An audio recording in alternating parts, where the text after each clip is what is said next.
নমস্কাৰ বছৰটো প্ৰায় শেষ হ'বলৈ গৈ আছে ডিচেম্বৰত আমি উপস্থিত হ'লোহি কি পালোঁ কি হেৰুৱালোঁ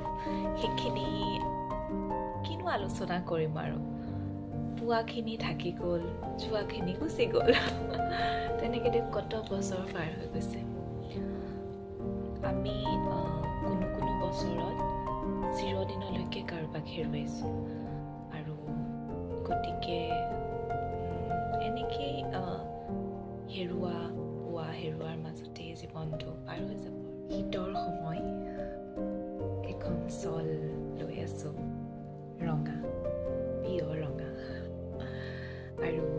এনেকুৱা সময়তে খুব ধুনীয়া কবিতা এটা গাবলৈ মন যায় আৰু ভাল কথা যে হাতত ডিছপ'জেবল সূৰ্য আৰু অন্যান্য পদ্যখন আছে সমুদ্ৰ কাজল শইকীয়াৰ আৰু তাৰ পৰাই এটা খুব ধুনীয়া কবিতা মই পাঠ কৰিবলৈ লৈছোঁ মকৰা ৰাজকুমাৰীৰ সাধু মহানগৰখনত ৰাজকুমাৰীজনী ঘূৰি ফুৰে অকলে নিজান এটা ফ্লেটত বাতি নুমুৱাই তাই উচুপি থাকে অকলে কোন যুগৰ কিহৰ অভিশাপত নাজানো তাই এজনী মকৰা হ'ল নিৰ্জনতাৰ চাৰি দেৱালত তাই জাল গুঠি থাকে অকলে ৰাজকুমাৰীৰ শিৰৰ কিৰীটি ষ্টিকাৰৰ দৰে আঠা লগাই সজাই থলে তাই ৰেফ্ৰিজাৰেটৰৰ দুৱাৰত কোনোবা ৰাজকুমাৰে এবাৰ চুই চাই চুমা খাব খোজা হাতখন উলুকাই আঁৰি থলে উকা দেৱালত মকৰাৰ পৰা আকৌ মানুহ হ'ব খুজি তাই গুজৰি গুমৰি থাকে অকলে এদিন এজন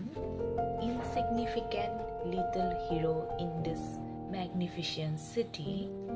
আহি তাই দুৱাৰত টুকুৰ মাৰিলেহি তাই দুৱাৰ খুলি দিলে তাই ইমান দিনে গোঠা জালবোৰ বতাহত আউল লাগিল আগন্তুকে ক'লে চিনি পাইছানে মোক